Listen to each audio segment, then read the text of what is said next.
Grandma, don't sign that paper. My hand froze just as the pen touched the document. My granddaughter Kennedy burst through my front door like a hurricane, her 12-year-old face twisted in panic. Her braids were half undone from running, and she was breathing so hard I thought she might pass out right there on my living room floor. "Kennedy, baby, what's wrong?" I asked, my heart hammering in my chest. I'd never seen her like this before. My son Terrence jumped up from the couch where he'd been sitting beside me, his face going from concerned father to something else. Something I couldn't quite read. "Kennedy, what are you doing here? You're supposed to be at school." "Daddy, don't!" Kennedy's voice cracked as she ran toward us. Before Terrence could stop her, she snatched his phone right off my coffee table. His expensive phone that he'd carelessly left sitting there while we went over the papers. "Grandma needs to see this!" "Give me that phone right now, young lady." Terrence's voice had an edge I'd never heard before. It made something cold settle in my stomach. But Kennedy was already scrolling, her fingers moving fast. "Look, Grandma! Look at what Daddy said to Mama." She thrust the phone in my face, and I had to squint to read the text messages. My reading glasses were somewhere in the kitchen, but I could make out enough. The last message was from just 2 hours ago. Terrence: "I'm at Mom's now, about to get her signature. She has no idea she's signing over the deed. By tonight, the house will be in our names.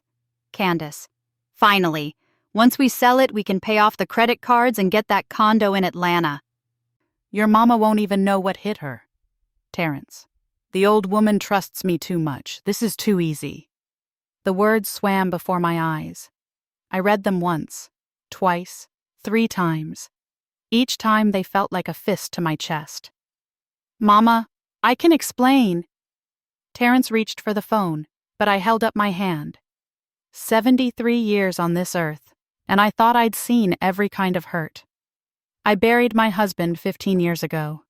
I worked 2 jobs to put this boy through college. I helped raise his daughter when he and Candace needed someone to watch Kennedy while they got on their feet.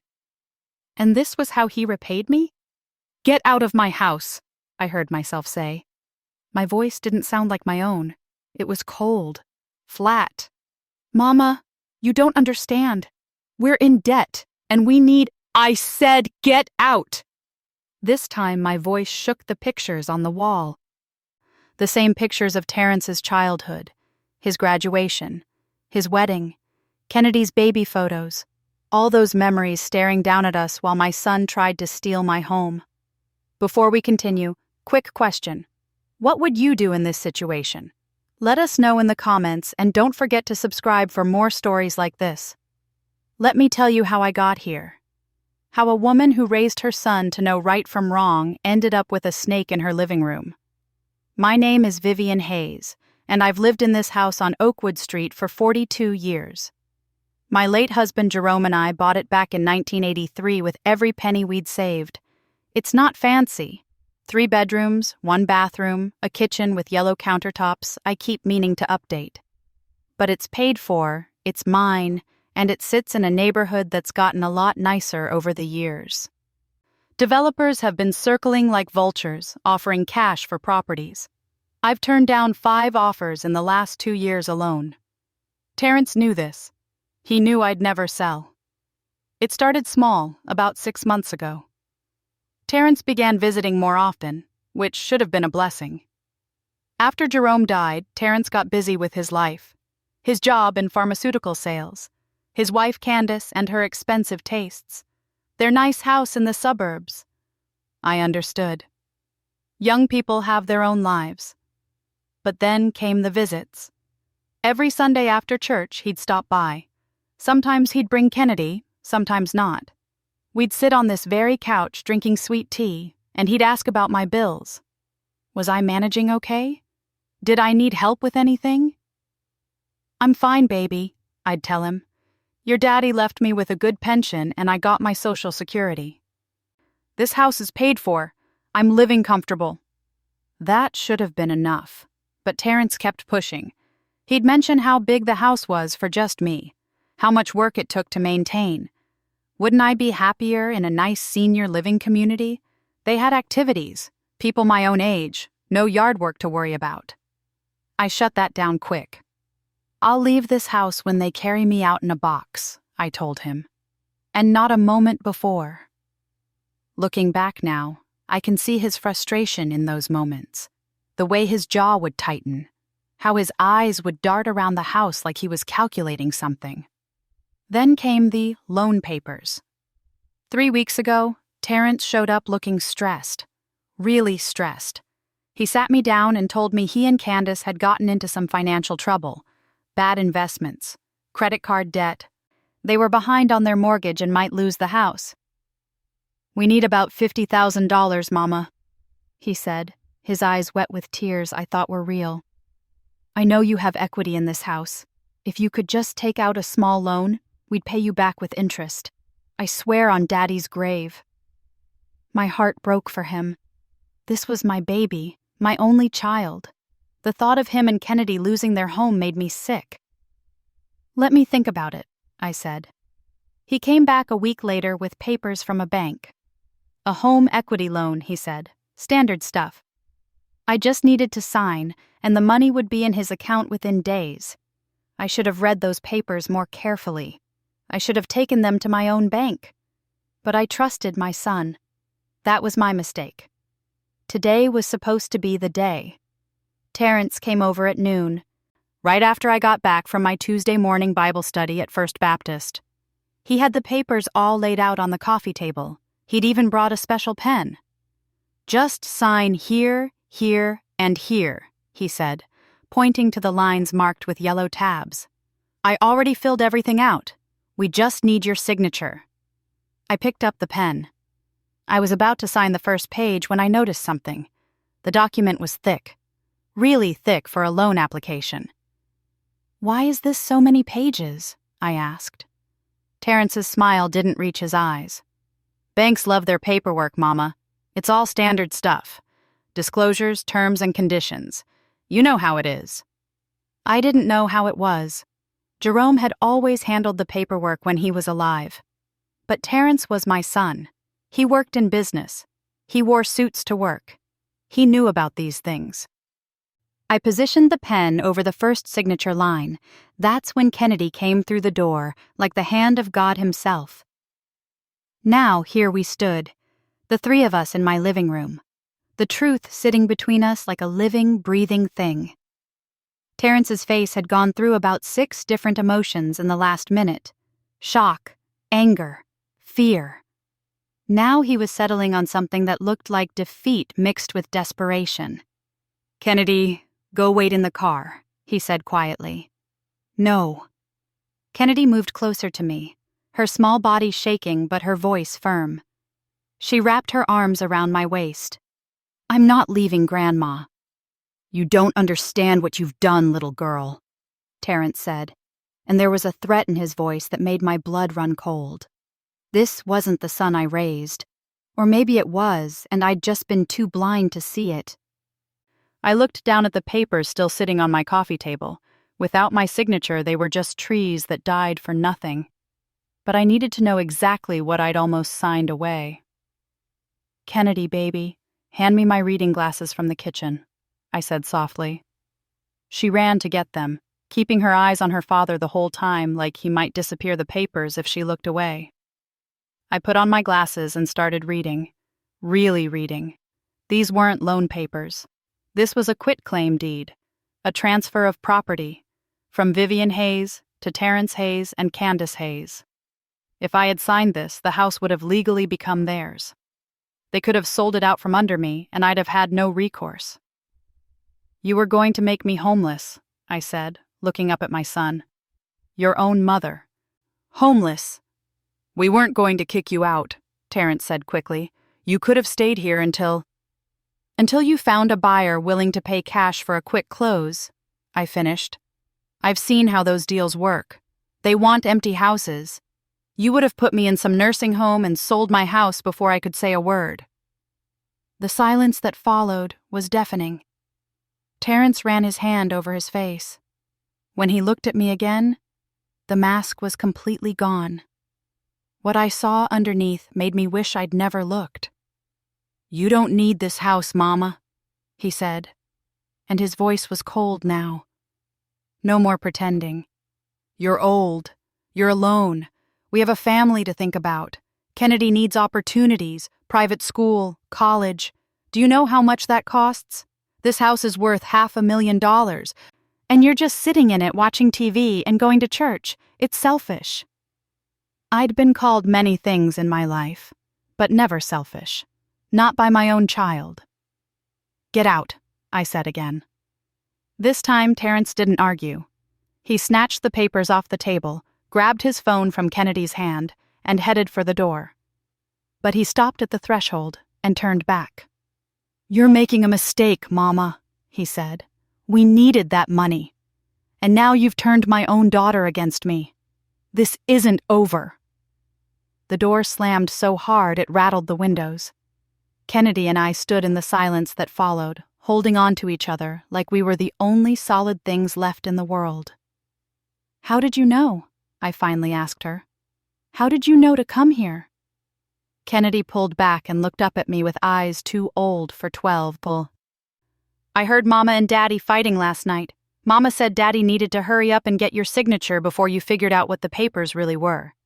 She said once they had the house, they could finally get rid of all their problems. Kennedy's voice broke. She said you were old enough that you probably wouldn't even remember you owned a house once you were in the nursing home. My grandbaby had heard her own mother plot against me. What kind of poison had infected my family? I skipped school, Kennedy continued. I pretended to get on the bus, but I came here instead. I knew Daddy was coming at noon because I heard him on the phone. I had to warn you, Grandma. I had to. I pulled her close again, this brave little girl who saved me from my own son. You did the right thing, baby, I whispered into her hair. You did exactly right. But even as I said it, my mind was racing. Terrence's last words echoed in my head. This isn't over. He was right. This was just the beginning. I walked to my window and looked out at the street. Sure enough, Terrence's black BMW was still sitting at the curb. He was on his phone, talking to someone. Probably Candace. Probably planning their next move. They were desperate. Desperate people did desperate things. And I was a 73-year-old woman living alone with no husband to protect me and a son who'd just shown me exactly how far he was willing to go. I needed help. Real help. But who could I turn to? My church friends? The police? Would they even believe me? I had Kennedy as a witness, but she was just a child, and Terrence was her father. This would destroy their family. My phone rang, making both Kennedy and me jump. I looked at the screen. It was Candace. My finger hovered over the answer button. Whatever was about to happen next, it started with this call. I could feel it in my bones. Kennedy looked up at me, her eyes wide. Don't answer it, Grandma. But I had to know. I had to hear what they were going to try next. I answered the call and put it on speaker. Hi, Mama Vivian. Candace's voice was sugar-sweet, like nothing had happened. Terrence just called me. He's very upset. He said there was a misunderstanding about the loan papers. A misunderstanding. That's what we were calling attempted theft now. There was no misunderstanding, Candace, I said, keeping my voice steady. I know what those papers were, what you and Terrence tried to do. There was a pause. Then Candace's voice changed. The sweetness evaporated like morning dew in August heat. Listen to me carefully, old woman, she said, and the venom in her voice made Kennedy squeeze my hand tight. That house should have been ours years ago. We've put up with your Sunday dinners and your church talk and your constant judging. We've played the good son and daughter-in-law while you sat on a gold mine doing nothing with it. Well, I'm done playing. You can't have my house, I said simply. Candace laughed. It was not a pleasant sound. We'll see about that. You're old, Vivian. Anything could happen. You could forget to turn off the stove. You could fall down those stairs. You could have a stroke and need full-time care in a facility. And when that happens, guess who has power of attorney? My blood turned to ice. I never signed power of attorney over to Terrence. Are you sure about that? Candace asked sweetly. Are you absolutely sure? Because I'm looking at a document right now that says otherwise. Signed and notarized 3 months ago. I felt the world tilt beneath my feet. 3 months ago, right around the time Terrence started visiting more often. You forged my signature, I whispered. Prove it, Candace said. Good luck with that. See you soon, Mama Vivian. Real soon. The line went dead. I stood there, phone in my shaking hand, while Kennedy stared up at me with fear written all over her young face. They had planned this, all of it, for months, and they had backup plans upon backup plans. Outside, Terrence's BMW finally pulled away from the curb. But I knew he'd be back. The question was, what would he do when he came? I didn't sleep that night. Every creak of the house, every car that passed on the street, every shadow that moved across my bedroom wall had me sitting up in bed, heart pounding like a drum. Kennedy slept in the guest room, the same room that used to be Terrence's childhood bedroom. I'd called the school and told them she was sick, that she'd be staying with me for a few days. The attendant secretary knew my voice, knew I wouldn't lie, so she didn't ask questions. But I couldn't keep Kennedy forever. Eventually, Terrence and Candace would come for her. Eventually, I'd have to face whatever they had planned. At 6 a.m, I gave up on sleep. I made coffee, strong and black, and sat at my kitchen table watching the sun come up through the window. That's when I saw it. Terrence's BMW, parked 3 houses down. Just sitting there, watching. My hands started shaking so bad I had to put down my coffee cup before I dropped it. He was waiting. But for what? I picked up my phone and did something I should have done yesterday. I took pictures. Pictures of those text messages on Kennedy's phone that she'd screenshotted for me last night. Pictures of the quitclaim deed papers Terrence had left behind in his rush to leave. Evidence. I needed evidence. Then I called the one person I knew would believe me, no matter how crazy it sounded. Vivian? Girl, it's 6 a.m. Somebody better be dead or dying. Rochelle Bennett's voice was rough with sleep, but it was the most beautiful sound I'd heard in 24 hours. Rochelle and I had been friends since 1987. We met at First Baptist when both our boys were in the children's choir together. We'd raised our sons together, buried our husbands within 3 years of each other, and kept each other sane through it all. If anyone would understand, it was Rochelle. Rochelle, I need you to come over, I said. And I need you to bring Walter. Walter was Rochelle's nephew, a lawyer, a good one who worked for one of those big firms downtown and still made time to help family and friends. What happened? All the sleep was gone from Rochelle's voice now. She knew me well enough to know I wouldn't ask unless it was serious. Terrence tried to steal my house, I said simply. And I think he's sitting outside right now waiting for his next chance. Rochelle didn't ask questions. She didn't tell me I must be mistaken or that Terrence would never do such a thing. She just said, "Lock your doors. We'll be there in 30 minutes. That's what real family does. They show up. 28 minutes later, Rochelle's silver Buick pulled into my driveway. She came through the front door like she owned the place, which she might as well have after all these years. Walter followed behind her, tall and professional in his suit despite the early hour, carrying a leather briefcase. Kennedy was up by then, sitting at the kitchen table eating cereal. She looked up when they came in, relief flooding her face. She wasn't alone with just me anymore. We had backup. "Show me everything," Walter said, getting straight to business. I laid it all out. The text messages, the deed papers, the phone call from Candace, the thread about power of attorney. Walter's jaw got tighter with every piece of evidence I showed him. When I finished, he sat back in his chair and pulled out his phone. "I'm calling my investigator friend," he said. "We need to verify if they actually filed a forged power of attorney document. If they did, that's fraud. That's a felony. While Walter made his calls, Rochelle pulled me into the living room. "Why didn't you tell me Terrence was acting strange?" she asked, hurt in her eyes. "I could have helped sooner." "I didn't know," I said honestly. "I thought he was just being a good son, checking on his mama. I was so happy to have him around more that I didn't see what was really happening."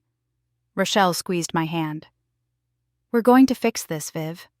That boy might have forgotten who raised him, but we haven't forgotten who we are."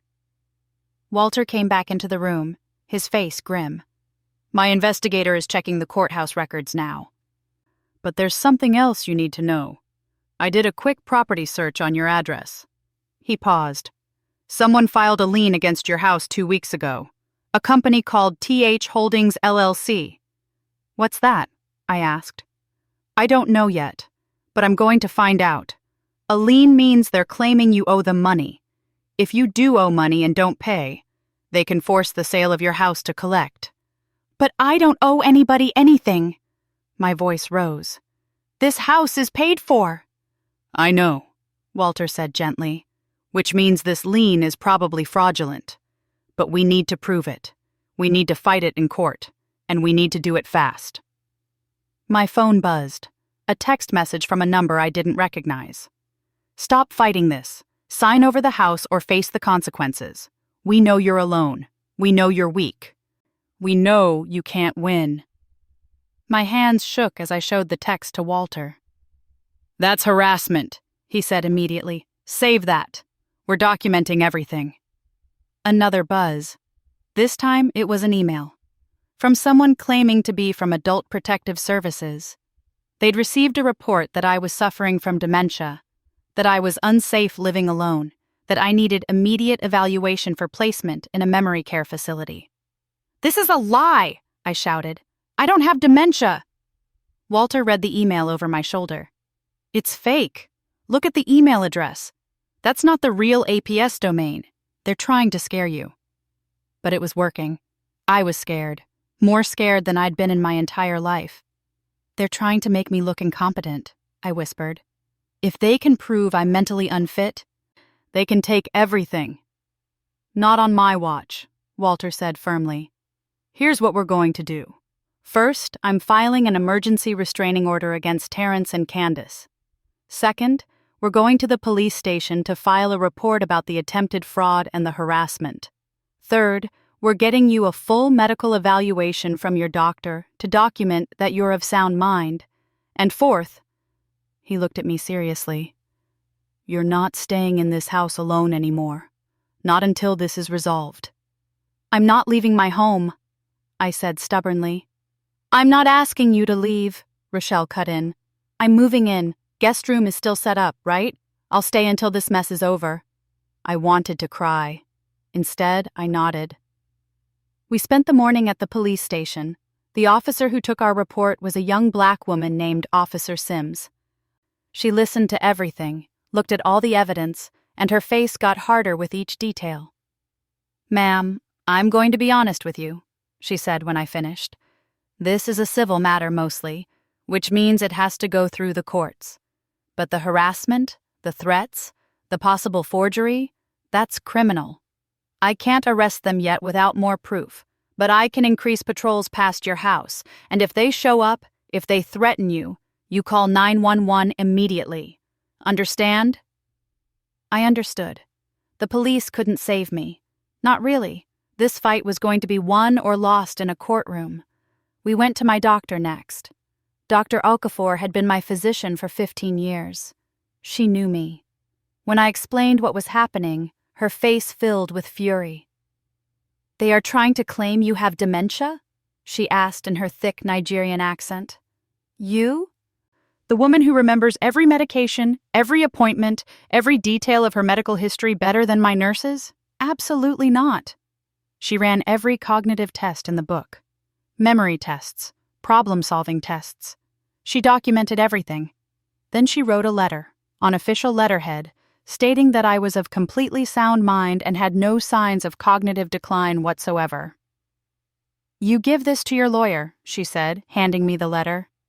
And you tell those thieves that Dr. Okafor said they should be ashamed of themselves. By the time we got back to my house, it was late afternoon. Kennedy was still there, doing homework at the kitchen table like this was a normal day, like her whole world wasn't falling apart. "What about her parents?" I asked Walter quietly while Kennedy was in the bathroom. "They're going to want her back." As if summoning them, there was a loud knock at the door.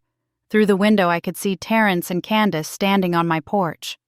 Behind them were 2 police officers. My heart sank. Walter opened the door. "Can I help you?" "We're here for our daughter," Terrence said, trying to look past Walter into the house. "This woman has kidnapped her."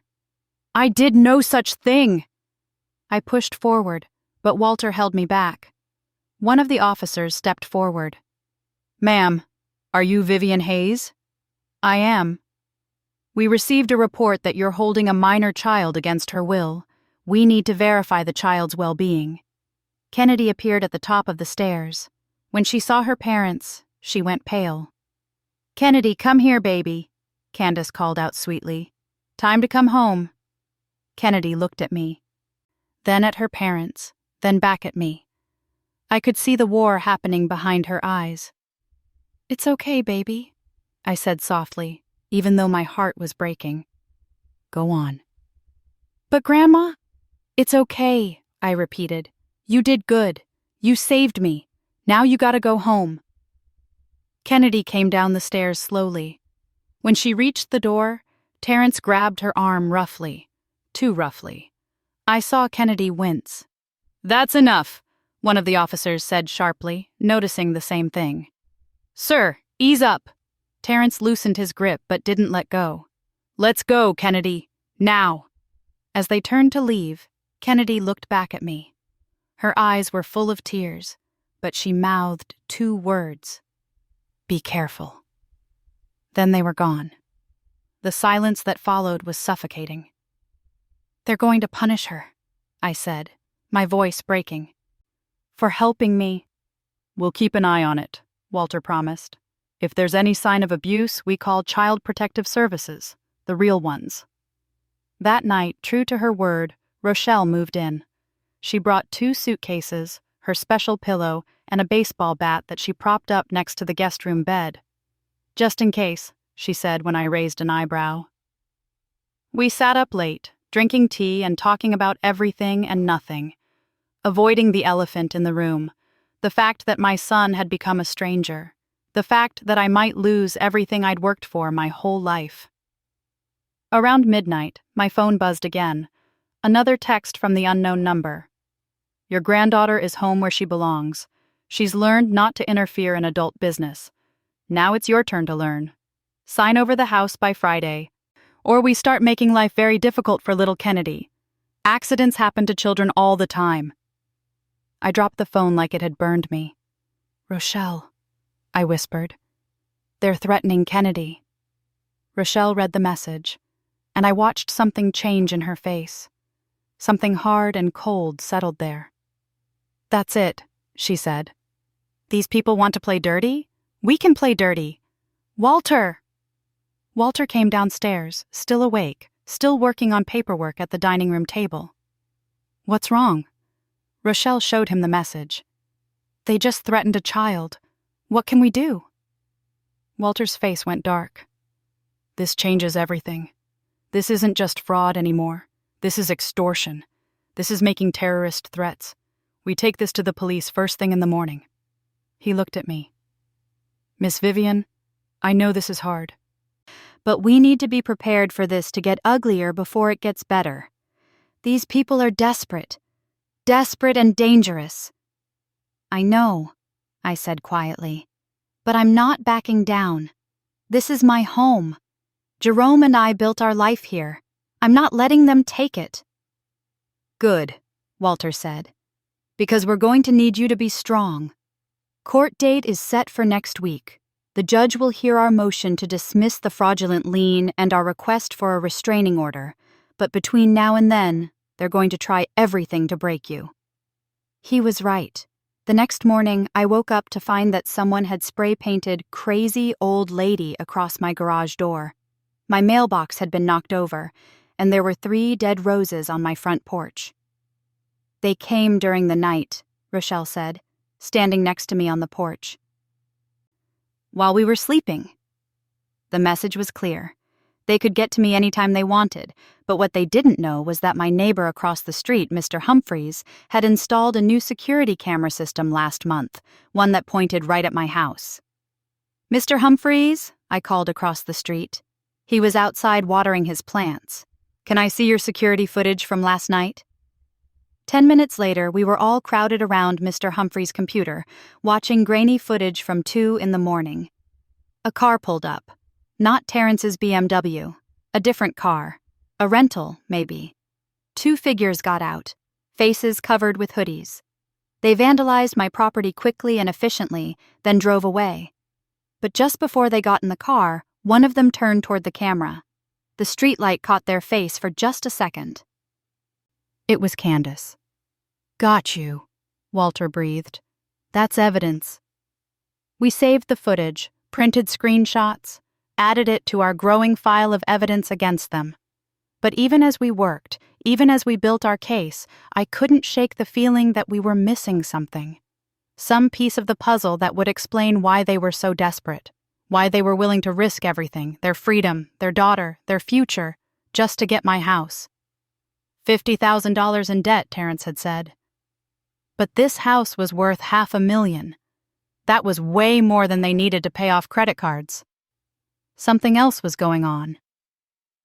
"Walter," I said slowly, "can you look into Terrence's finances? All of them?" Walter nodded. "Already on it. My investigator is digging. If there's something there, we'll find it." 2 days later, we found it. Walter showed up at my door, his face pale. "You need to sit down," he said. I sat. "Terrence doesn't just have credit card debt," Walter said carefully. "He's in deep with some very bad people, gambling debts, to the tune of $300,000. And they want their money by the end of the month or—" He paused. "Things get violent." My blood ran cold. He was going to use my house to pay off gambling debts? "It's worse than that," Walter continued. "He already promised the house to them. He told them it was as good as his. They're expecting their money. And if he doesn't deliver, they're coming after him, after his family." Suddenly everything made sense. The desperation, the threats, the willingness to destroy his own mother. Terrence wasn't just greedy. He was terrified. "We need to get Kennedy out of that house," I said immediately. "If these people come looking for their money—" My phone rang. It was a number I recognized. Kennedy's school. "Mrs. Hayes, this is Principal Thompson. I'm calling because Kennedy didn't show up for school today. Her parents called her in sick, but, well, we're concerned. This is the 3rd day this week." My hands went numb. "They're keeping her home?" "Yes, ma'am. And Mrs. Hayes, I probably shouldn't tell you this, but Kennedy's teacher reported that she had bruises on her arms when she was last here. We filed a report with CPS, but nothing's been done yet." "Thank you," I managed to say. "Thank you for telling me." I hung up and looked at Walter and Rochelle. "They're keeping Kennedy home from school, and she has bruises." "That's it," Rochelle said, standing up. "We're calling CPS ourselves, right now." Walter was already dialing. But even as he talked to the social worker, even as he explained the situation, I knew it wouldn't be fast enough. Kennedy was in danger, real danger, and I was running out of time to save her. That night, my phone buzzed one more time, but this message wasn't from the unknown number. It was from Kennedy, sent from a number I didn't recognize. "Grandma, I'm scared. I'm using my friend's phone. Mom and Dad took mine away. They say I have to tell the judge that you're crazy and mean to me. They say if I don't, I'll be sorry. There are scary men who keep coming to the house. Please help me." Below the text was a picture. Kennedy's face, with a fresh bruise blooming under her left eye. I stood up so fast my chair fell over. "We're going to get her," I said. "Tonight. Right now. I don't care what it takes." But before we could move, before we could even reach the door, there was a crash. The sound of breaking glass from my back window. Someone was in my house. Rochelle grabbed her baseball bat. Walter pulled out his phone, already dialing 911. I stood frozen, listening to footsteps moving through my kitchen. "Police are on the way," Walter whispered. 2 minutes out. But 2 minutes felt like forever when someone was in your home. The footsteps came closer. Through the doorway from the kitchen into the living room, I could see a shadow moving. A man's shadow, tall, broad-shouldered. Then he stepped into the light, and my heart nearly stopped. It wasn't Terrence. It was a man I'd never seen before. Middle-aged, wearing expensive clothes with cold eyes that swept the room and landed on me. "Vivian Hayes," he said. It wasn't a question. "We need to talk about your son's debt." "Get out of my house," I said, trying to keep my voice steady. He smiled, but it didn't reach his eyes. "I don't think you understand the situation. Your son owes me $300,000. He promised me this house as collateral. Now he tells me there's a problem, that you won't sign." He took a step closer. "I don't like problems, Mrs. Hayes." Rochelle raised the baseball bat. "She said get out." The man glanced at her, amused. "You going to hit me with that, Grandma? I got 3 guys in a car outside. This can go easy, or it can go hard. But either way, I'm getting what I'm owed." That's when we heard the sirens. The man's expression changed. "This isn't over," he said, backing toward the kitchen. "Your son made promises. Promises need to be kept. You got 3 days to figure this out, or that little girl of his is going to have a real bad accident." Then he was gone, disappearing through the same window he'd come through. The police arrived 30 seconds later. 2 officers, then 4, then 6. They searched the house, the yard, the street. But the man and his car were gone. Officer Sims was one of the responding officers. When she heard the whole story, her face hardened. "Ma'am, you need to tell me everything," she said. "And I mean everything." So I did. The gambling debts, the threats against Kennedy, all of it. "This is bigger than I thought," Officer Sims said when I finished. "I'm calling in detectives. We need to get your granddaughter somewhere safe. Now." "They won't let us near her," I said helplessly. Officer Sims pulled out her phone. "Watch me." 20 minutes later, 2 detectives and a CPS worker were at my house. They listened to the recording Walter had made of the intruder's threats. They looked at the photos Kennedy had sent. They read every text, every email, every piece of evidence we'd collected. "We're going to Kennedy's house right now," Detective Martinez said, "with a warrant for emergency custody. Given the threats, the bruises, and the danger from these loan sharks, no judge is going to deny this." "I want to come," I said. "Ma'am?" "That's my grandbaby. I'm coming." Detective Martinez looked at me for a long moment, then nodded. "Okay, but you stay in the car until we secure the scene."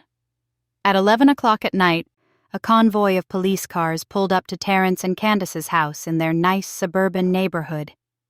Lights came on in houses up and down the street. Neighbors came out on their porches, watching. Detective Martinez knocked on the door. Hard. "Police! Open up!" It took 3 rounds of knocking before Terrence opened the door, his hair messy, his eyes wide. "What's going on?" "We have a warrant for emergency custody of Kennedy Hayes," Detective Martinez said, pushing past him into the house. "Where is she?" "You can't just... This is my house. My daughter." "Sir, step aside or you'll be arrested for obstruction." Candace appeared at the top of the stairs, her face pale. "What's happening?" "Where's Kennedy?" the CPS worker asked. "In her room. She's sleeping." "Get her, now." I couldn't stay in the car. I got out and walked to the front door, where I could see into the house. Officer Sims tried to stop me, but I pushed past her gently. "I need to see my grandbaby," I said. Candace went upstairs and came back down with Kennedy. My heart broke all over again. Kennedy's eye was worse than in the photo, purple and swollen. She was wearing long sleeves despite the warm night, and when the CPS worker gently pushed up her sleeves, we could all see the finger-shaped bruises up and down her arms. "Who did this?" Detective Martinez asked Kennedy gently.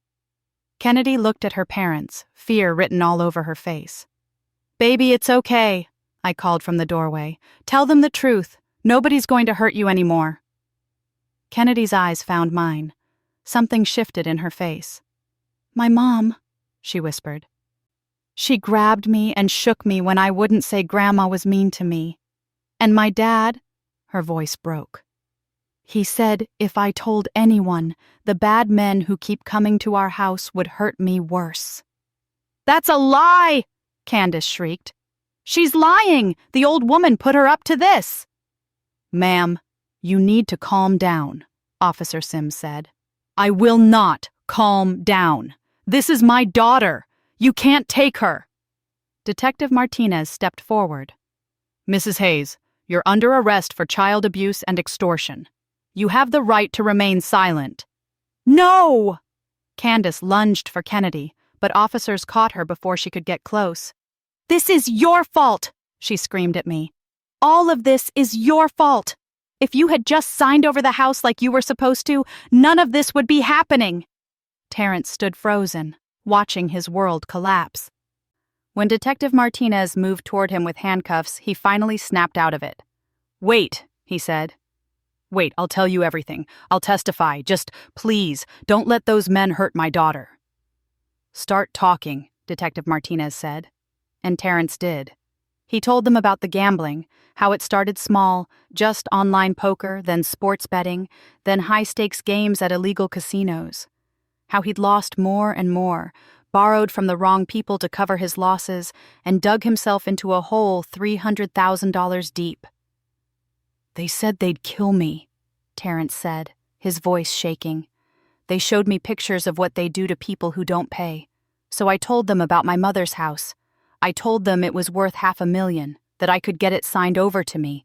They gave me 1 month." His eyes met mine. "And I saw my son in there somewhere, buried under the fear and desperation. I'm sorry, Mama. I'm so sorry. I didn't know what else to do." "You could have asked for help," I said quietly. "You could have told me the truth." "Would you have given me $300,000? "No," I said honestly. "But I would have helped you find another way.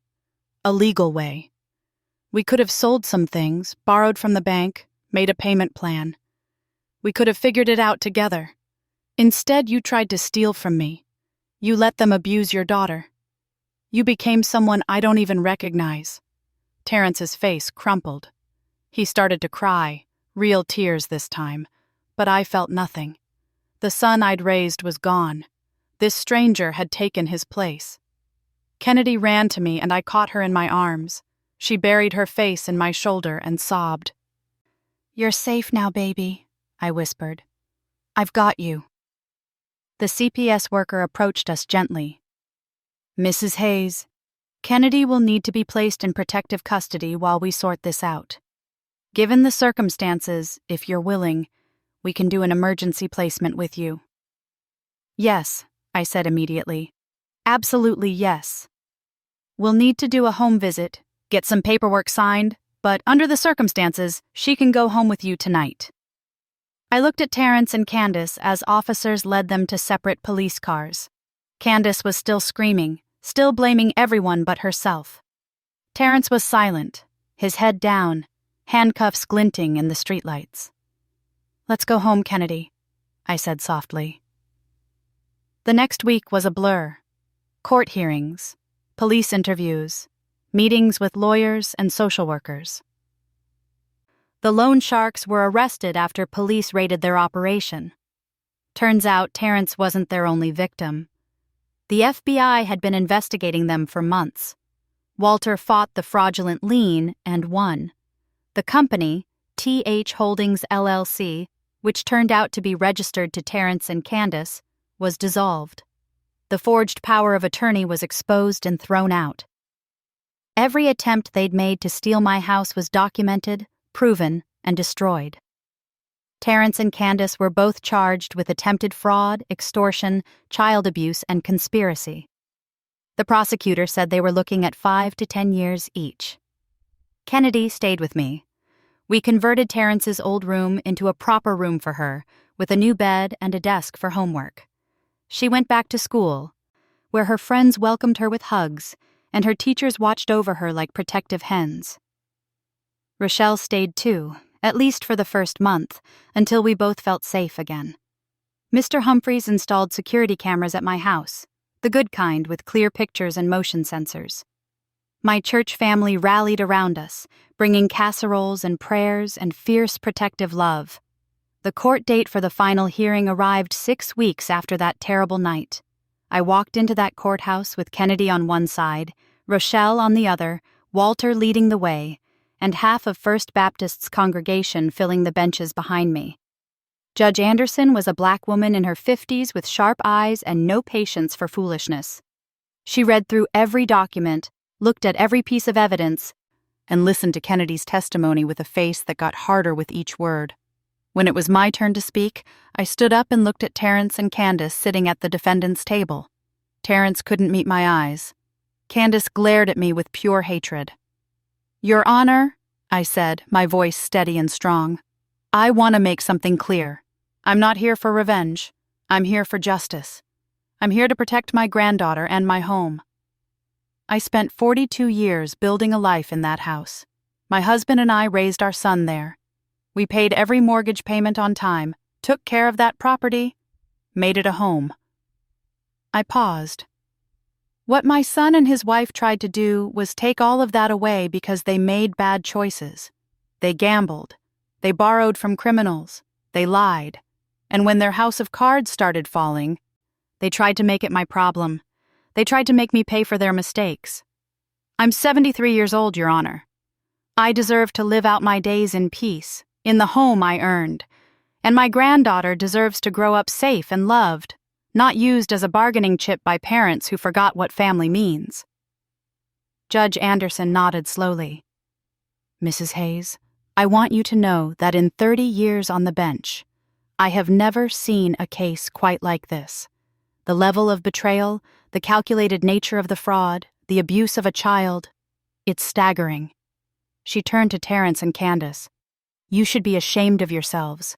You had a mother who loved you, a daughter who needed you, a home, a life, and you were willing to destroy all of it for money to pay debts you created through your own bad decisions." She straightened her papers. "I'm granting Mrs. Vivian Hayes full custody of her granddaughter Kennedy Hayes. I'm granting a permanent restraining order preventing Terrence Hayes and Candace Hayes from having any contact with Mrs. Vivian Hayes or Kennedy Hayes for a period of 10 years. All fraudulent documents are declared null and void, and I'm ordering both defendants to pay restitution to Mrs. Hayes for emotional distress, legal fees, and property damage in the amount of $50,000. Candace jumped up. "That's ridiculous! We don't have $50,000. "Then I suggest you get a job," Judge Anderson said coldly. "In prison, they pay about $2 a day. Start saving. We're done here." The gavel came down. It was over. I walked out of that courthouse with Kennedy's hand in mine into the bright afternoon sunshine. My church family surrounded us, hugging and crying and praising God. Rochelle stood next to me, tears streaming down her face.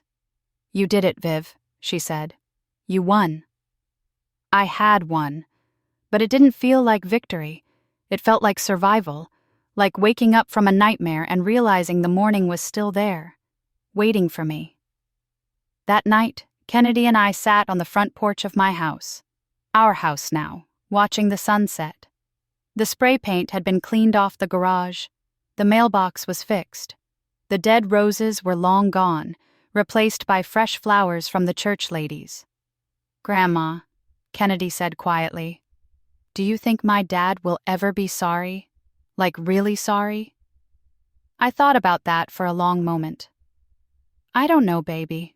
Maybe someday. Maybe prison will change him. Maybe he'll have time to think about what he did and who he hurt. Or maybe he won't. Maybe he'll just blame everybody else for his mistakes until the day he dies. I squeezed her hand. But that's not our problem anymore. We get to move forward. We get to heal. We get to be happy. I'm glad I'm here with you, Kennedy said, leaning her head on my shoulder. Me too, baby. Me too. The next few months settled into a routine. Kennedy went to school. I went to church. Rochelle visited almost every day. We had movie nights and game nights and Sunday dinners with friends who'd become family. I got a call from the prosecutor about 3 months after the trial. Terrence had taken a plea deal, 5 years in prison, with possibility of parole after 3. Candace refused to take a deal and went to trial. The jury took 45 minutes to convict her on all counts. She got 8 years. The prosecutor also told me that Terrence had one request. He wanted to write me a letter. Did I want to receive it? I thought about it for a long time. Then I said yes. The letter came a week later. I waited until Kennedy was at a sleepover with friends before I opened it. "Dear Mama," it began, and my eyes immediately filled with tears at that word. Mama, like he was still my little boy. I know I don't deserve forgiveness. I know what I did was unforgivable, but I need you to know that every single day, I think about what I did to you, how I betrayed you, how I let those people hurt Kennedy, how I became exactly the kind of man you and Daddy taught me never to be. I failed you. I failed Kennedy. I failed myself. There's no excuse for what I did, no explanation that makes it okay. I was scared and desperate, and I made terrible choices, and I'm going to spend the rest of my life paying for those choices. The worst part isn't the prison. It's knowing that I destroyed our family, that I hurt the woman who gave me everything, that my daughter is growing up without me because of my own stupidity.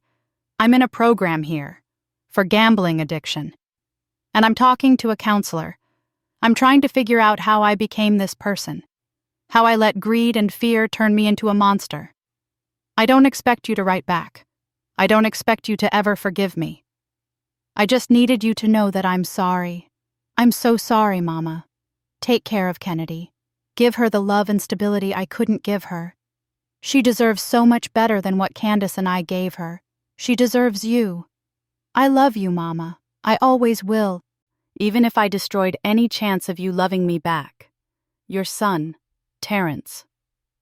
I read that letter 3 times, crying through all 3 readings. Part of me wanted to crumple it up and throw it away. Part of me wanted to write back and tell him exactly how much he'd hurt me. But mostly, I just felt tired. Tired of anger. Tired of hurt. Tired of carrying all of this pain.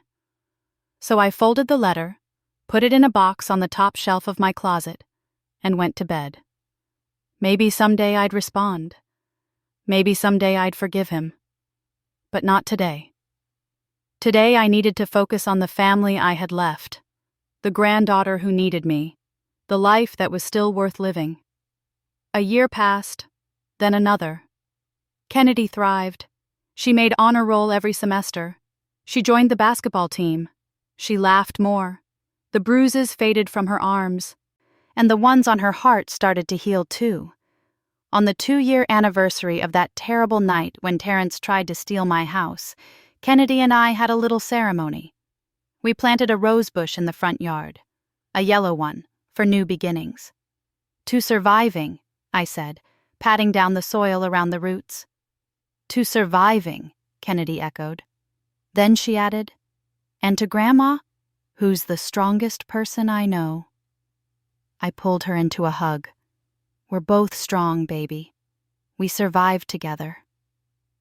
Later that night, after Kennedy went to bed, I sat on my porch in the darkness, looking at my house, my home, the place I'd almost lost, the place I'd fought for and won. Rochelle's car pulled up to the curb. She got out carrying 2 cups of coffee from the late-night diner. "Figured you might be up," she said, handing me a cup and settling into the chair next to mine. "Just thinking," I said. About everything. About how close I came to losing it all. about how one person's courage, one 12-year-old girl, saved me from making the worst mistake of my life. I sipped the coffee. About how family isn't always blood. Sometimes it's the people who show up when you need them most. Rochelle reached over and squeezed my hand. You would have done the same for me. You did do the same for me when Henry died and I didn't know how I was going to make it. We sat in comfortable silence, two old women who'd weathered storms and come out the other side. You know what the funny thing is? I said after a while. I'm happier now than I was before all this happened. Kennedy being here, having purpose again, knowing who my real family is, it's a blessing. A strange, painful blessing, but a blessing nonetheless. God works in mysterious ways, Rochelle said. He sure does. My phone buzzed. A text from Kennedy, sent from upstairs. Grandma, I can't sleep. Can we watch one of those old movies you like? I smiled. Duty calls, I told Rochelle. Go on, she said. I'll lock up out here. I went inside, where Kennedy was already on the couch with blankets and popcorn. What are we watching? I asked, settling in next to her. You pick, she said, snuggling up against me. I picked one of Jerome's old favorites. A black and white classic about a woman who overcomes impossible odds to save her family. As the opening credits rolled, Kennedy said, Grandma, do you ever think about what would have happened if I hadn't come that day? If I hadn't shown you those messages? Every day, I said honestly. Every single day. I'm glad I was brave enough, she said softly. Me too, baby. Me too. We watched the movie together, grandmother and granddaughter, in the house that almost wasn't ours anymore. The house that we'd fought for and won. The house that would be Kennedy's someday, passed down the right way, with love and trust and honor. Outside, the yellow rose bush we'd planted swayed in the night breeze, a symbol of survival, of resilience, of new beginnings that come from the ashes of betrayal. I'd lost a son but gained a deeper understanding of what family really meant. I'd almost lost everything, but came out the other side with the things that truly mattered. My home, my granddaughter, my dignity, my freedom. And in the end, that was more than enough. That's all for today's story. If this touched your heart, please subscribe and share your own experiences below. We're all in this together.